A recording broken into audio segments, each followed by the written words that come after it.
Hey guys, this is the Esports Leads. It's the first podcast about esports marketing and advertising. My name is Arzhantsev. You can see my dear friend Syusko here. Hi guys. Hey man, we both represent the Moon Esports. Is an innovation agency for esports industry, and the Esports Ads. It's the largest database of esports advertising. We just redesigned the website, so check it out. It's pretty cool. And today we're gonna talk about the difference between traditional advertising and esports advertising. Then we're also gonna talk about milestones and achievement that the esports industry can bring you, can bring to your brand.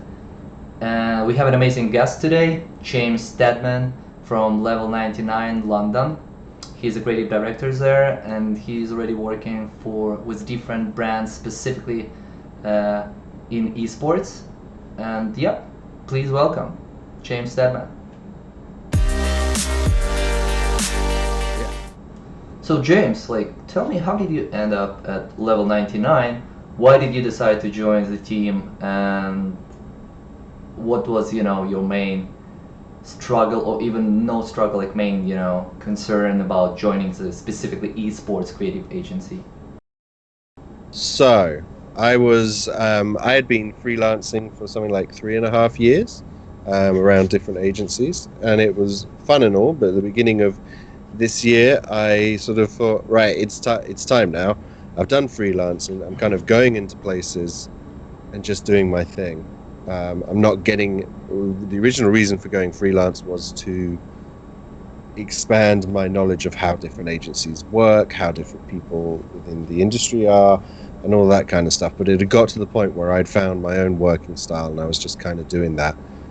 And it was fun, but I felt like I wasn't making any more progress, as it were. And I felt like I needed to find a permanent job in order to make that next step. I've been doing it for 3.5 years, and also not knowing if you're going to have work the next week was getting on my nerves.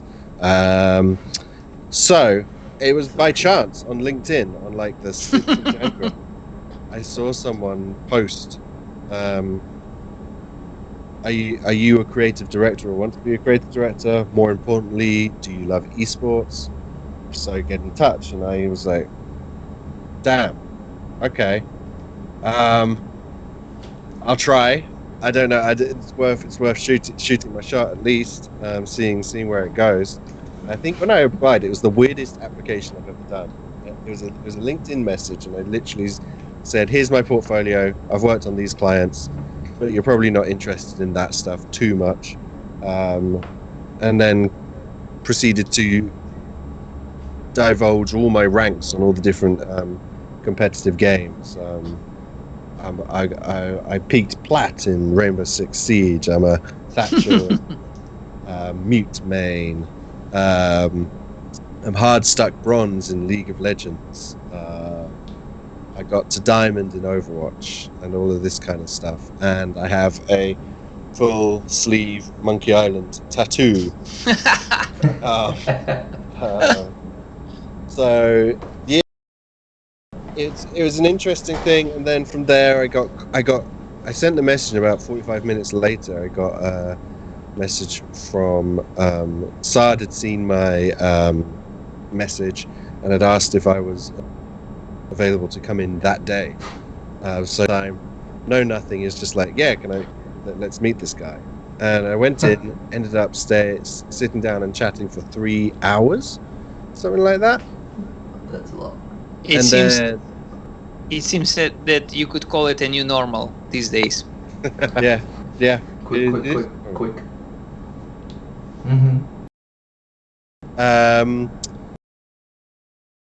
And then I sort of we were trying to arrange a second meeting, but it kept on falling back and back, and I thought, nah, this ain't happening. And then all of a sudden, I think it was even February, late February, I spoke to the rest of the guys, and then a couple of weeks later they were like, yeah, can you start on the 2nd of March? And that's kind of what happened. It was really bizarre. In the meantime, they brought me to the London CDL event, I hung out with some of the people there. Yeah, it was a really weird interview experience. Really weird. Cool. I think it's similar to the startup approach. So less corporate, more like, hey, let's go with the flow and see what will happen. Yeah, it didn't feel like they were testing my qualifications for the job, and more who I was as a person and if I'd be okay to work with. I mean, you already have two main things. You are good creative and you're involved in esports. You watch esports. So these two things probably the main, connection to get a job at Level99. Yeah, it's great, but with your background working on, freelance and also in-house traditional advertising and now Level99, do you feel any difference working, at the esports creative agency? Like specific things that you like, yeah, this is totally a different experience, or it's basically almost the same? It's a tough one because it is and it isn't. There are sometimes sort of moments where I'll be like, hey guys, this is the way we did things in advertising, and it would be like, oh damn, that works really well. And there'll be other times where I'm like, hey guys, this is the way we do things in advertising, and they'll be like, yeah, but in esports we do it this, it's sort of like more angled this way. We don't it's sort of, I think it was pitch decks. I was like, do we need to put any concepts up front and that kind of stuff when we're pitching? And it's like, no, we're putting together a sort of like scope of work and what we'd look to do on the sales side, and then you sort of get into the pitching once you've got a more solid thing. I don't think there's the same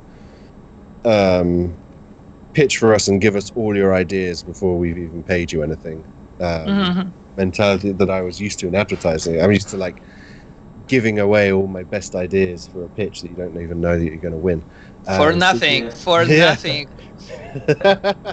So yeah, there are some things that are sort of like are different. But on the whole, it's being creative, and even though I'm sort of working with people who grew up in esports, Andrea and Matea are both working at Fnatic. They're the lead art director and chief creative officer at Level99.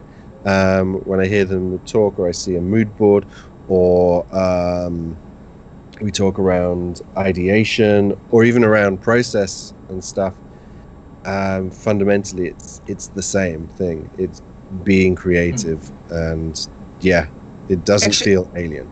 Actually, there's one interesting question. We were talking with one gaming client of ours like a week ago or something, and he was asking us what really esports agencies are doing at the market, because he used to work for the, let's say, a digital agency, and he's into gaming market, and he was asking, is there any specific knowledge or skills or processes? Like, how should anyone define what esports agency is doing and what it's not doing and not covering within their services? It's an interesting one, because yeah, I think anyone can sort of set up shop and say they're an esports creative agency, but I think that what you need to look for is to a certain extent a certain level of people who have cut their teeth within the sector space and understand it. The selling point for agencies in esports is they need to understand this very desirable and lucrative market. It's young people that do have disposable income that want to spend it and want to feel more connected to something that they really, really, really love. So it's really desirable, but it's a really hard nut to crack, because the second you do something that doesn't feel genuine, you might as well have said, well, that's kind of wasted, because they're just going to completely dismiss it outright. And any brand that's attached to that thing, they're probably going to dismiss it unless it has a genuine benefit to that person or gets the space that they love so perfectly that it feels like an extension of that universe, whether it's League of Legends or Fortnite or whatever else. Yeah, and I think that's where esports agencies probably have the nod on traditional agencies. It's this focused cluster of people who have actively said, I dig esports, I play these games, I watch the content, I have decided to put my career into this stuff, I consume the content and all of that stuff, and I'm surrounded by other people who are the same.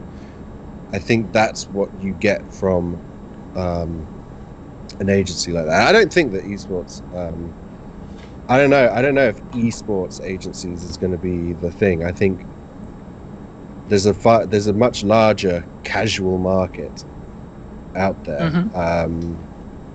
What was it? Saad was telling me 80% of Overwatch fans are casual players and 20% are that hardcore competitive side. So there's a huge chunk of people that we can speak to, and a lot of that content that you see on YouTube is aimed towards that casual market, you know, the meme compilation videos and things like that.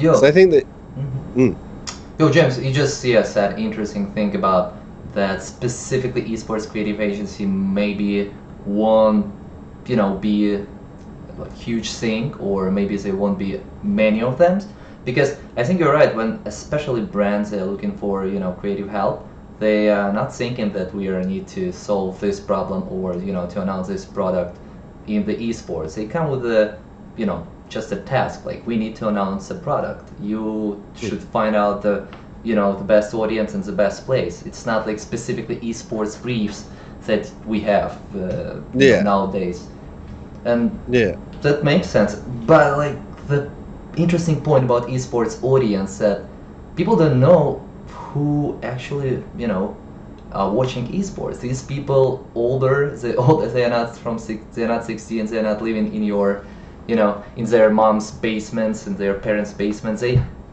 They are 28 years old in the US. Average, you know, esports consumer, I'll say 20 years old, and with income more than 50 grand a year, which is huge, and that makes them one of the most desirable audience for different brands. Like even talking, you know, to some non-endemic brands, they like, wow, we were trying to reach these people, like, you know, for years, doing different stuff, and it's really hard, but they already there in esports. That's why they, you know, started to consider esports as a direction for their creative ideas. So my question about esports audience is, do you use them? Do you like, or is it a selling point for your clients, the specification of the esports audience? And what do you think? Like, is it, it's getting older, it's getting kind of richer, it's very diverse, but do you think, is there any like interesting moments about the esports audience right now that agency can use? Let's see.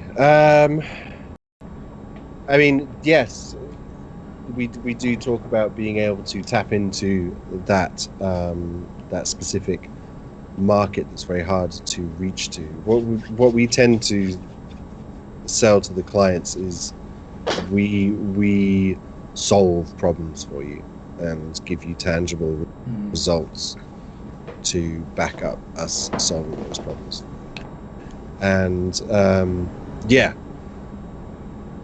it's about making stuff that people feel works, making stuff that people feel we want the clients to go away feeling like, damn, I really loved working with these guys, I love the piece of work that's come out at the end. We create really nice stuff, and we create stuff that's very targeted to whatever that solution is. So sometimes it's about understanding that esports audience, sometimes it's about understanding the wider audience. I think, yeah, we're sort of shifting towards more of a video games thing. rather than esports specific thing. It doesn't necessarily have to be a competitive genre, but yeah, at the same time, when we go to clients, we usually come backed up by data, whether it's stuff we've grabbed off Brandwatch, whether it's past experiences from working with NYXL, NYSL, working on Rainbow Six branding and all this kind of stuff. I think in this day and age, as much as it pains me as a creative to say, there's that much thrown around phrase, data is king. And we do use it to get our ideas across, give context and fact, and turn subjective less subjective in terms of what we're proposing. Yeah, but at the same time, for example, I heard the stories around the DreamHack, the recent ones, that there were brands that integrated some advertising within their activities, and then when they measured the, let's say, community feedback or fans feedback, they realized that lots of the mentions of the brands were within the root context, hate speech, etc., etc. How you, and Twitch is banning all the streamers, etc. How should brands navigate the specific side of this esports or a gaming community when it's really easy to get them angry with your boring logo or boring advertising or not specific organic esports advertising, like we are making the 160 campaigns and we will just use the esports as the media placement for our big TV spot, and that's it. How you're explaining the esports audience sensibility within your campaigns, so lots of the brands would really be attracted by the audience and would it be distracted by the results? I think when we talk to brands, we that they sort of we're not rude about it or anything, but we sort of have this concept of respecting the audience that you want to interact with. It's not so much about, you can't just, it's not a case of I want to be in esports now, so my advertising's in esports. There we go, bam, done. No, you need to. It is a community, and it's a community that's built up from only a few people, and then it's all about respecting that community, understanding that community, and looking for where you can enhance that community. And it just so happens that you're a brand and this is the product that you sell, that kind of thing. I think it's about finding your way in there without it looking like a cash grab or looking like you haven't put any effort into understanding the audience. It's like a hyper version of other advertising. In other advertising, people know when you're not being genuine or you don't know what you're talking about. If a bunch of guys come up with a product, I don't know, shampoo or something, and it's super patronizing, that ad gets ripped to shreds on social media. People are just much more quick and care more, because you could be perceived as invading this space.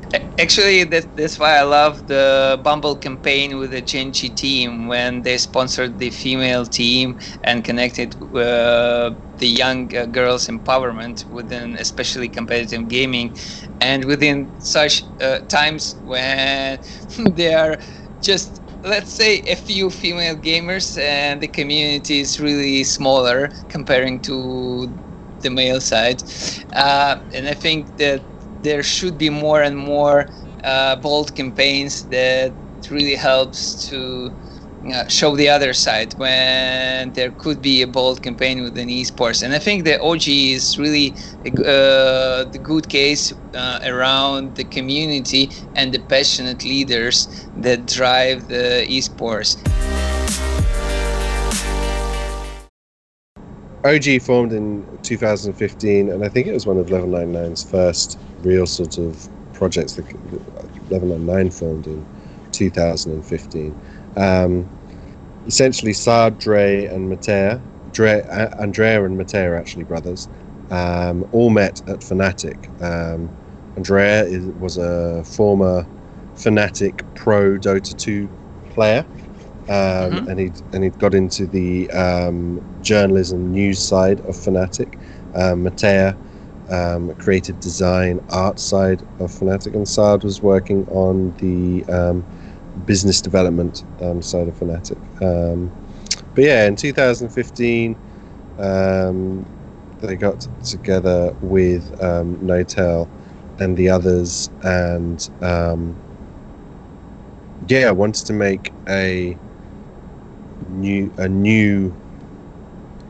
Dota 2 brand. That was, I believe the goal was to create something that was forged by the Dota 2 community. That's where it kind of started, and obviously OG have expanded into other games, but for it to be something real that came from the community, wasn't this kind of like business owned investor kind of held org, but more something made by members of the community for the community, for the sake of competitive gaming. And yeah, their logo work, I believe Dre's favorite color is green, so the original OG logo, they might have been influenced, the green on it might have had something to do with Dre before Red Bull joined up with them. And yeah, we kind of helped them forge that identity and start that kind of like voice and early attitude they've got. As you saw on the site, there were these rubber wristbands that had lots of different potential names for OG, because they never wanted to announce what OG actually stood for. So there's like old gits. Yeah, I know the whole story about it. They, no tales. Every interview that he has, they ask him the same question: what does it mean, OG? And just for people who don't know, about OG, this is probably the biggest Dota 2 team right now. They won 2 internationals in a row. They destroyed every team there. And No Tail, I think it's the richest pro player in the world right now, because for the last international, the first place was like 15 millions for 5 people, which makes them, like huge, I'll say. And but the whole thing happened before they won international, and I'm wondering, like, maybe when they were working on OG, how close did they work with No Tail and team, or it was more like, we will bring you our vision of OG and we will discuss after? Oh no, I think it was very collaborative.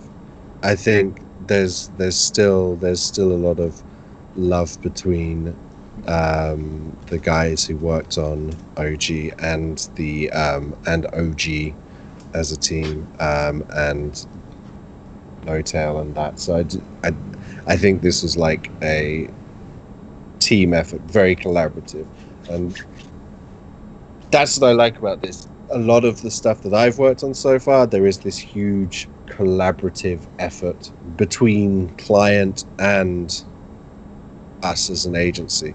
I think that's really important. Like, in any creative scenario, the less you make it us versus them, whether that's creative and account management within the agency internally, or agency and client, the less you can do that us versus them kind of thing, actually work together, the more fun you can have, the more interesting the ideas can be, and when it's client and agency, the more chance you have to get something weirder or cooler out the door, because the client is being taken on that process, they're being taken on that journey, and they feel like they're part of it.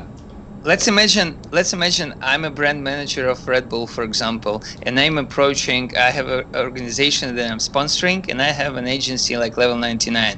How should I really split the, let's say, impact on the future advertising or marketing activities between the players? How should I approach from the client side and help the best creative process to be really best and not an average and not to damage everything? How you could describe, let's say, the best possible balance between each side of the not the market, but let's say from ideation to the production side? So what I'd suggest is ask questions. Like, if there's something that's being suggested that you're not sure on, that you're like, why are we doing this? What's the reason behind this being included? Ask a question.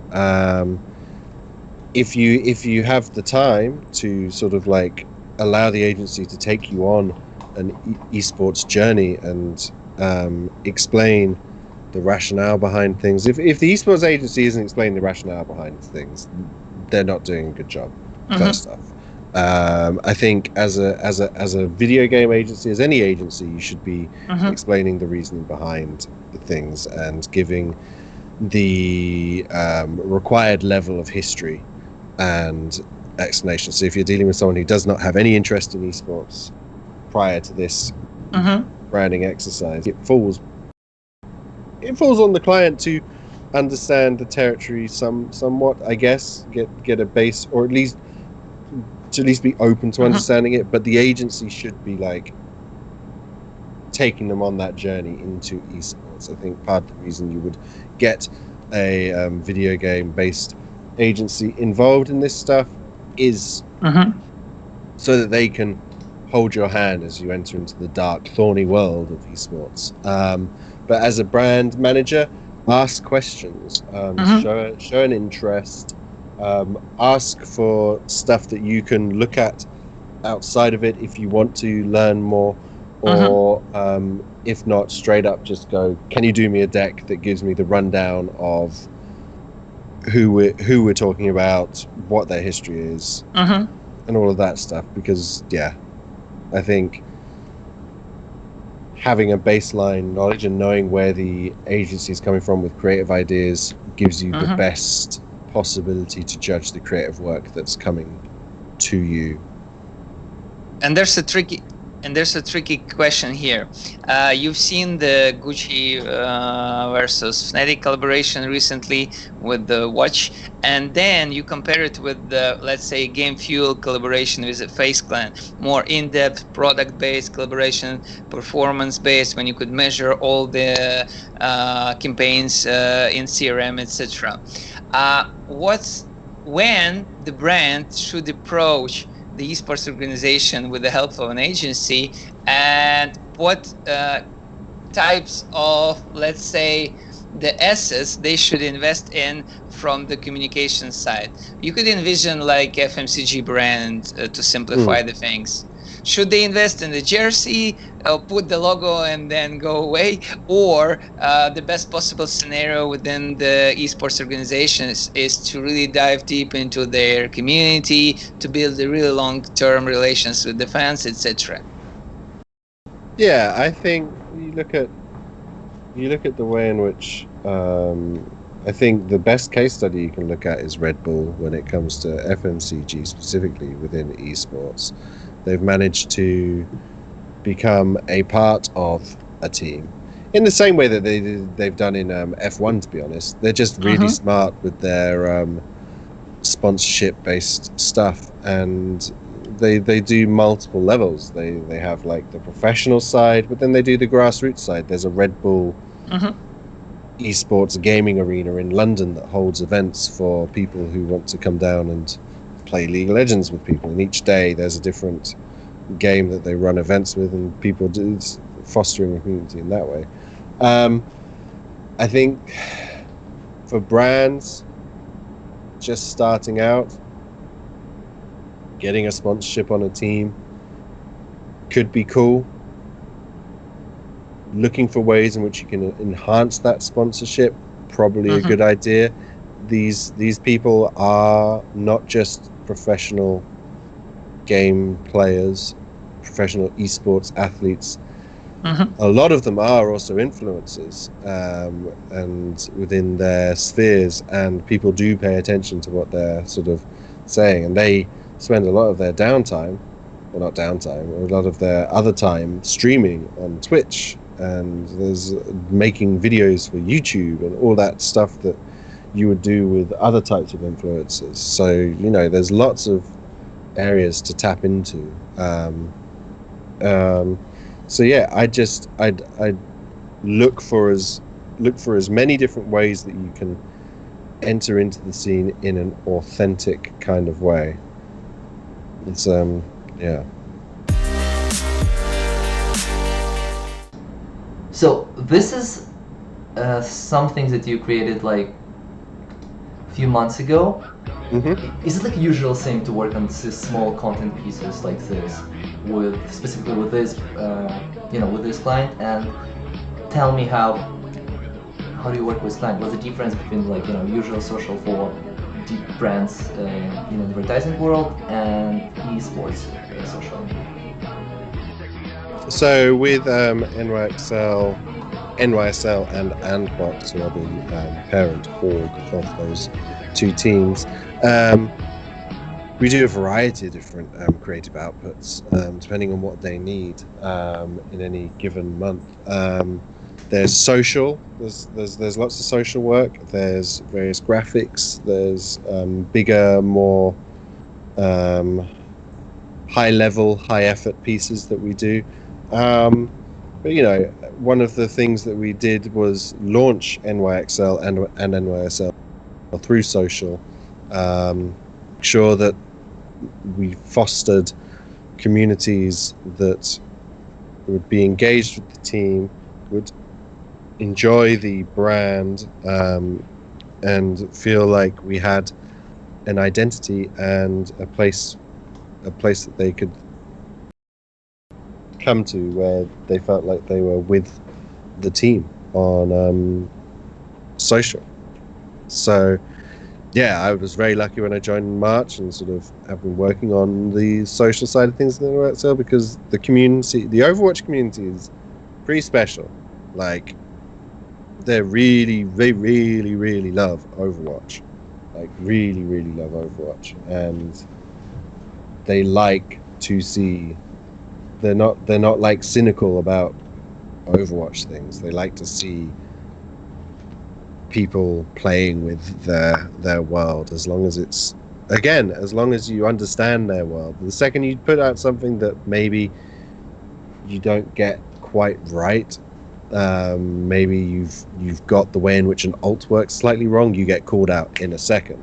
But as long as you're doing things that are fun, you get engagement with the Overwatch community. As long as you're kind of like exploring the lore, or exploring what makes a particular hero great or completely frustrating to play against. And if the other thing about the Overwatch community, especially with NYXL, it feels like is there's this certain like fandomness.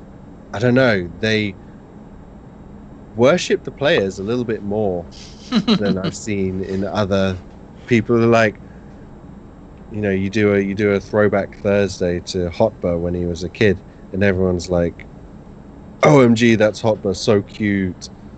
That's my my off-tank boy Hotbar, and things like that. It's the people really love the players, and I don't think you get that in CDL as much. You get people that go, yeah, Zuma's a goat. Zuma's cool.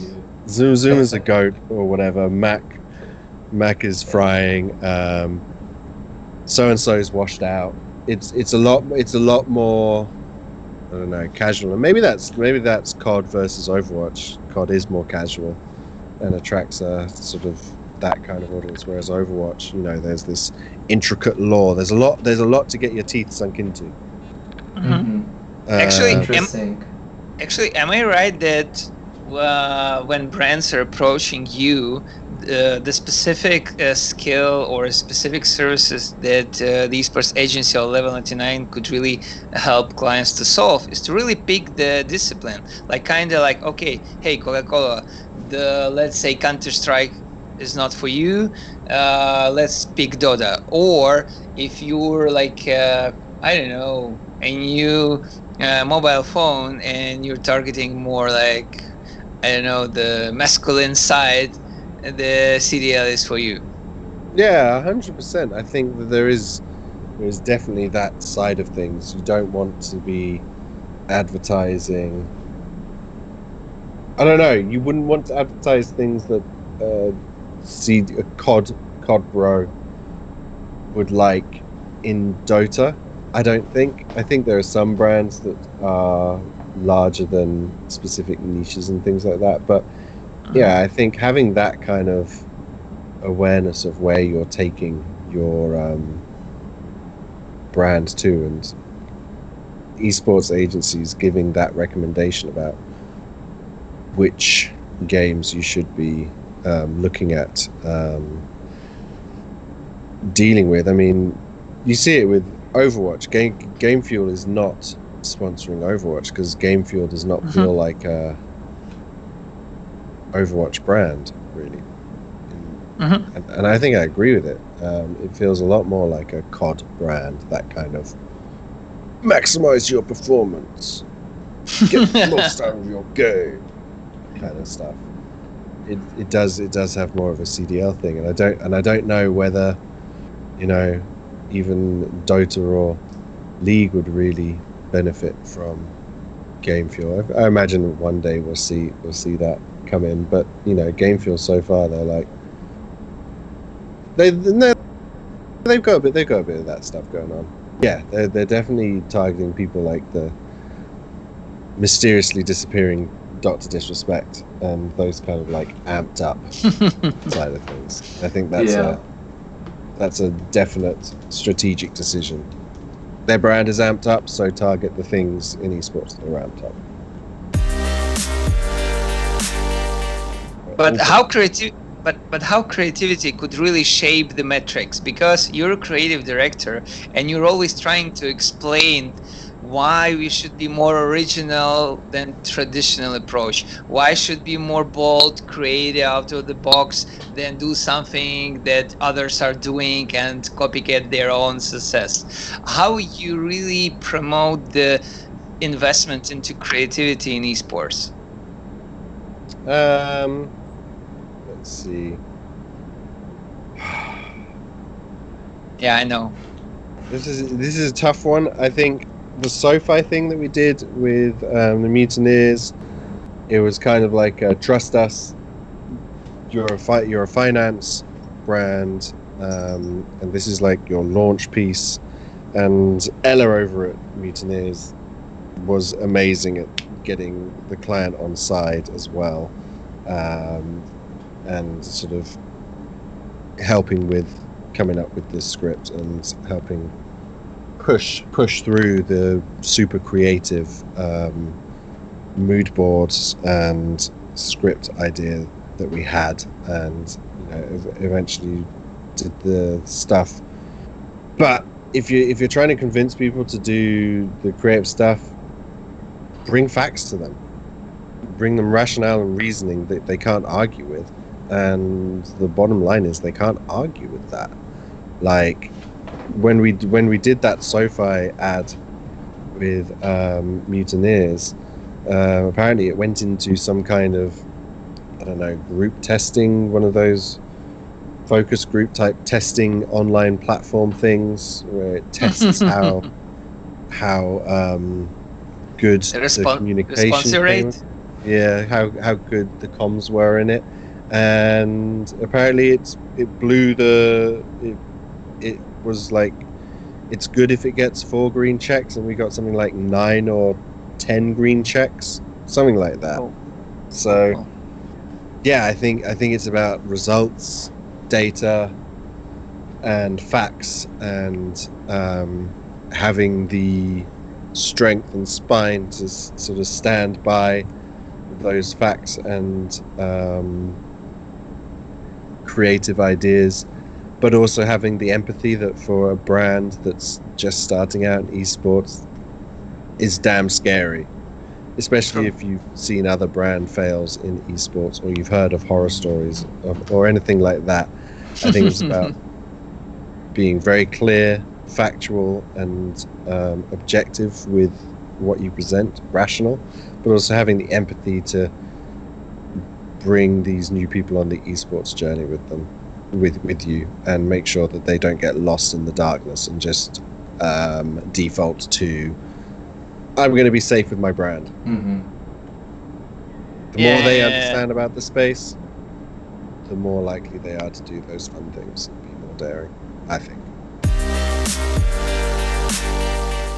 So please tell us what's going on in this video. What do you mean that they return to Overwatch, and how, what was the task? What was the feedback? So essentially, this is one of the things that people really love about NYXL, and sort of identify NYXL. When NYXL is going to put out a hype video, it's going to be a hype video. It's going to be something that they're going to be like, oh damn, and yeah, it's something that we've sort of always endeavored to create, these highly aesthetic, highly polished pieces for them. And it's kind of got to the point where when we get a brief for one of these, it's like, I want something that looks sick. It's to celebrate this. Go do your thing. And that's a really that's a lot of privilege to have that kind of level of trust with things that are as important as a hype video. This specific one was to celebrate the fact that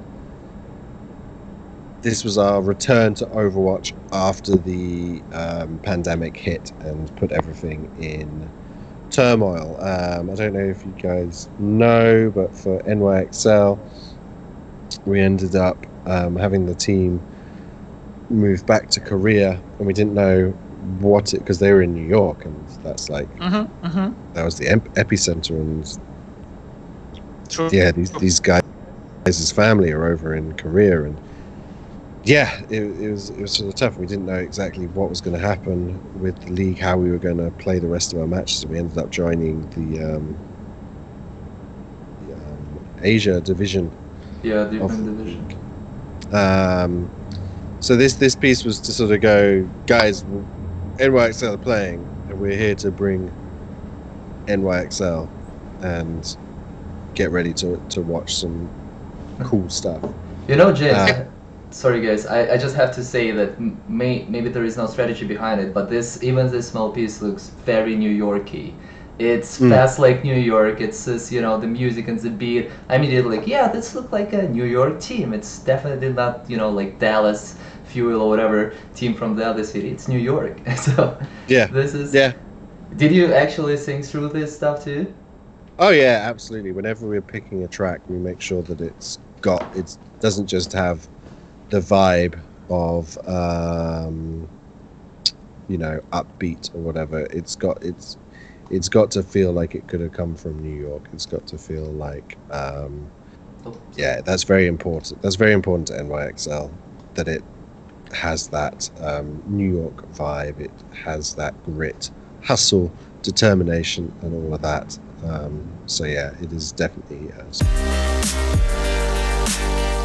there's really kind of how globalization really impacted esports. You have Korean players in New York, and people are cheering for the multinational team, even without knowing the language.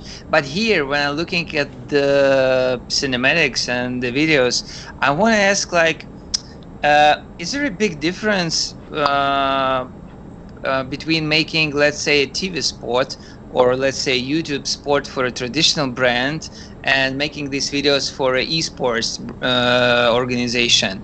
Should big brand managers or marketing directors of the brands that want to go to esports consider really hardcore using esports content? Because, you know, the traditional approach is like, hey, we will hire actor, he will play something, he will pretend that he will play Overwatch, and voila, we will win all the likes and everything. Like, what's the real difference here between these two approaches? I think that honestly, these two pieces were organic. One was to announce one of, if not the world's greatest Genji joining NYXL. So now we have a stacked DPS team that's going to destroy everyone. But I think that these hype videos, they weren't sponsored by anyone in particular. I think that these videos are the things that brands should be sponsoring. They should be getting involved in. And it doesn't need to be a heavy touch. It just needs to be a logo in there. It just needs to be you know, a little bit of branding in there, maybe at the end, maybe at the beginning, something like that. But, you know, roster reveals, big hype announcements, these are the things that get huge engagement. And these are the things I think brands should start to get involved with, because you look at NYXL's latest roster reveal. It got the highest engagement of all of our work. And if a brand was involved, they'd be part of that engagement. They'd have their element in there, and I don't think it's something that will take away from the roster reveal, as long as they're as long as they're understanding that it's a roster reveal video that you're kind of sponsoring. But yeah, I've lost track of. On the production side. On the production side, like. It's quite interesting. This weekend we actually had, we tested out some highlights, sponsored highlight kind of stuff with NYXL and Metro by T-Mobile. So the highlights from the games, each highlight was brought to you by Metro by T-Mobile, and also included the shout out to a super fan. So in the video you'd have that person's Twitter handle, and we'd tag them in the tweet or the Instagram post. And it's a Metro. It's got Metro branding in it. And it has a killer gameplay element, and yeah, I think it's weird. The brands that get esports, like T-Mobile, who've been in esports for a while now, they seem to know what they're doing with esports and how they want. They have a very clear understanding of how they want to sponsor esports. They're very methodical and have their rules and their ways of doing things and best practices, and it does lead to stuff that works. So yeah, they understand the space. And then you've got brands like, we've got a Warzone's Legends series for NYXL, where each episode is a different member of the team giving you tips on a specific element of Warzone, whether it's Gulag. I watched this one about Gulag. Yeah, I know what you're thinking about. It's actually very useful, guys. It's like you should check it out. It's a useful little guide. Tommy did that one. Zuma. But that started as an organic thing.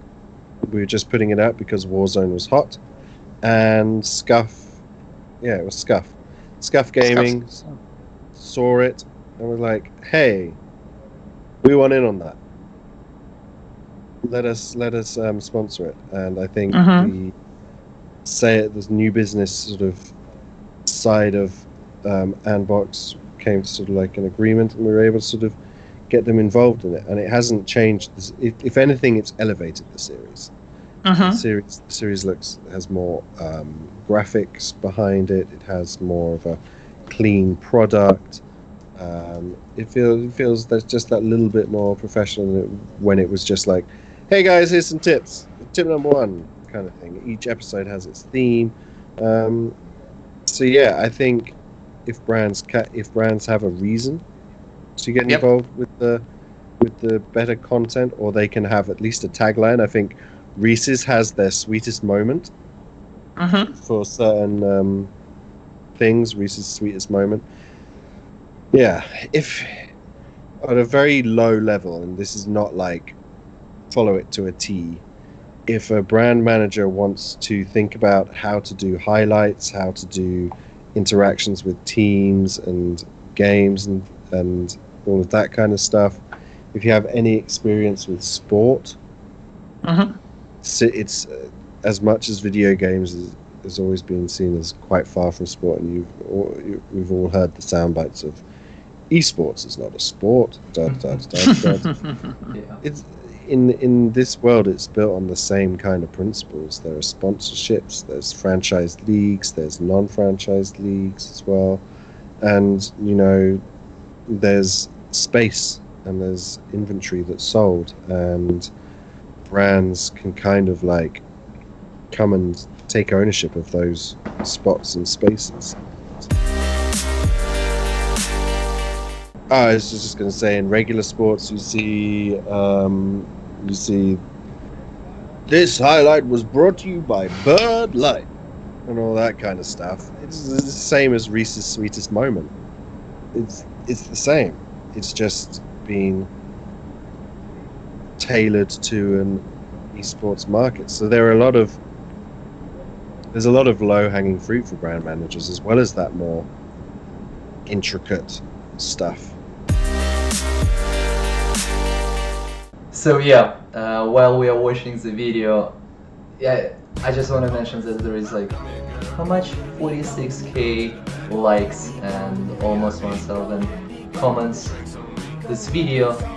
But probably the main question, why ESL needs TikTok? Why do they have it, and why it's so successful from numbers perspective? It's like, it's huge. I went through this stuff and like, wow, this is like legit account. This is giant. Yeah. So we were tasked with doing their launch piece for TikTok, and we were like, right. Well, this is an esports agent. This is an esports organization invading another space. So we have to treat it in the same way that a brand would treat coming into esports. We had to do something that felt native to TikTok. And what's more native to TikTok than a little dance video?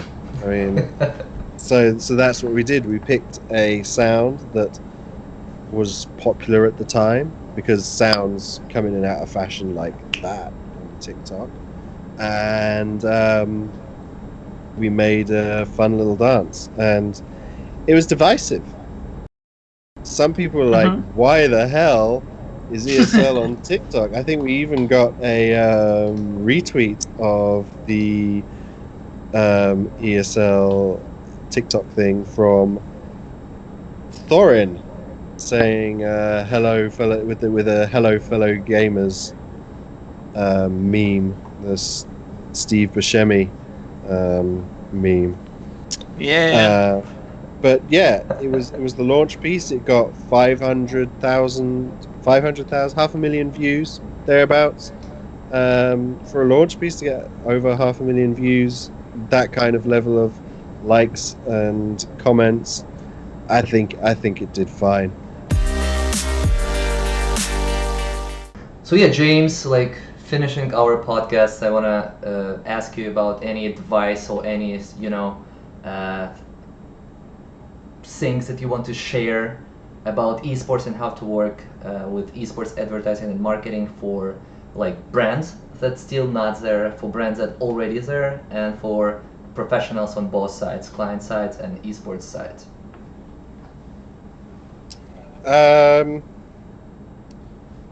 The best piece of advice I can give to anyone working in creative, whether it's as an account manager, whether it's as a brand manager, esports,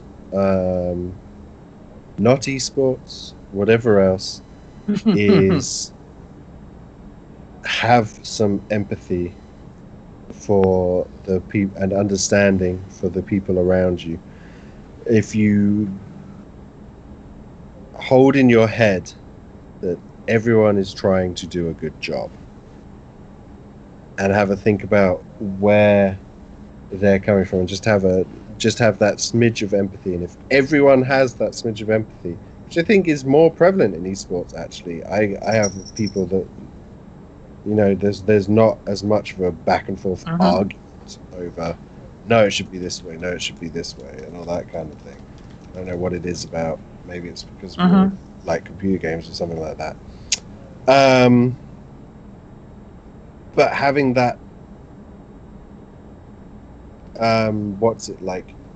willingness to understand the other party just creates a great environment in general for creative endeavors and finding their way to the best solution in any given problem. And that's not saying brand managers try and understand where creatives are coming from because they're right. No, it's a two-way thing. Creatives understand where brand managers are coming from. They have objectives and they have things that they have to stick to because they've been mandated by their bosses that it needs to have this logo size and it needs to have this color and stuff like that. Yeah, I think if everyone can work that touch more collaboratively, Yeah. they'll get better. And for esports specifically, learn the market. Read up about whatever you're going into. If it's a specific game, read up about that game, or ask someone to teach you about that game to give you the basics of it and all of that kind of stuff. The more you know, the better informed you'll be about the decisions you're making, especially if it's an area that you're not well versed in. Yeah, and it's actually great advice because without research, without understanding where you're gonna work, you'll have hard time to succeed because you can't talk the same way at Dota 2 and Call of Duty or Overwatch. It's different communities, different people, different ways to talk. Yeah. So I think that's all for today, and I want to say huge thank you, James, for being here with us. I'm sure we're gonna invite you again because it's such a pleasure to talk to you about esports and in general. So yeah, thank you again, and no worries. It was really, really fun. I had a great time. I can't wait for the next episode. I can't wait to see who it is. Yeah.